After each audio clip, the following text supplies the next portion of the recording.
देशमा एउटा यस्तो पात्र छ गृहमन्त्री रमेश लेखक। गफै गफले संसार जितेको। गफ यस्तो कि सुनिराख्दा त लाग्थ्यो अब त देश बदलिन्छ, तर जति गफ ठुला उति कर्म झनै जोर। अहिले भन्छन् म माथि कुनै आर्थिक अनियमितता प्रमाणित भयो भने जीवनभर राजनीतिबाट टाढा हुन्छु। हँसाउनु भनी गृहमन्त्रीज्यू, प्रमाणित भएपछि राजीनामा दिएर छुट पाइन्छ त? जेल जानुपर्ने होइन र? कि तपाईले पढेको कानुनले यही भन्छ?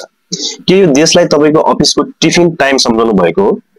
आज तपाईमाथि नै भ्रष्टाचारको गम्भीर आरोप लागेको छ, तर कारबाही भने शून्य छ। किनभने तपाई आफै गृहमन्त्री, आफै आदेश दिने मान्छे, आफै प्रहरी, आफै मिडिया अनि अन्तिममा आफैलाई निर्दोष बनाउने।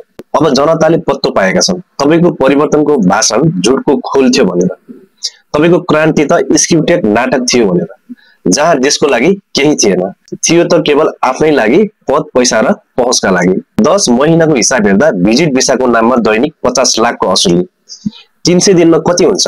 150 करोड। त्यति रकम त देशको विकास बजेटमै पुग्दैन सायद।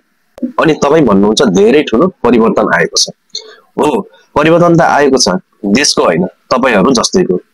तस्करहरूले समुद्र पारी घर किन्न थालेका छन्, दलालहरूको मुहारमा चमक आएको छ र जनताको चुलो भने अझै चिसो छ। जनताको नाममा राजनीति गर्ने अनि जनतालाई नै बिर्सिदिने।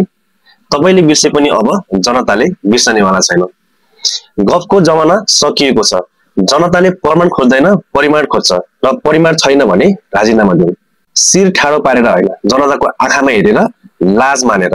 यो किन भन्दैछु भने तपाई स्वयं आफैले केही समय अगाडि अरूको नाम भ्रष्टाचारमा मुछिएका बेला सदनमै नैतिकताको आधारमा भए पनि राजीनामा दिनुपर्छ भन्नुभएको थियो।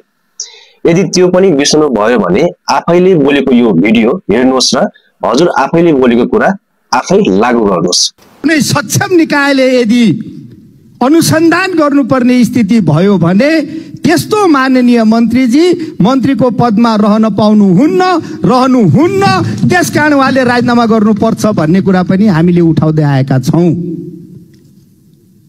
हामीले निरन्तर यस बारेमा माननीय गृहमन्त्रीजीको राजीनामा माग गर्दै यो बारेमा सम्माननीय प्रधानमन्त्रीजीको जवाब माग गरेका हौं। अरूलाई पर्दा राजीनामा दिनुपर्छ भने ठुलो ठुलो स्वरमा बोल्ने अनि आफूलाई पर्दा चुपचाप बस्ने, यो कस्तो नैतिकता हो रमेश लेखकज्यू? अनि कुनै पनि कर्मचारीका माथि अनुसन्धान सुरु हुँदा सबै मन्त्रीहरूले राजीनामा दिँदै जाने हो के त्यही पद्धति बसाउने हो? त्यो सम्भव छ? आजसम्म त्यस्तो भएको छ?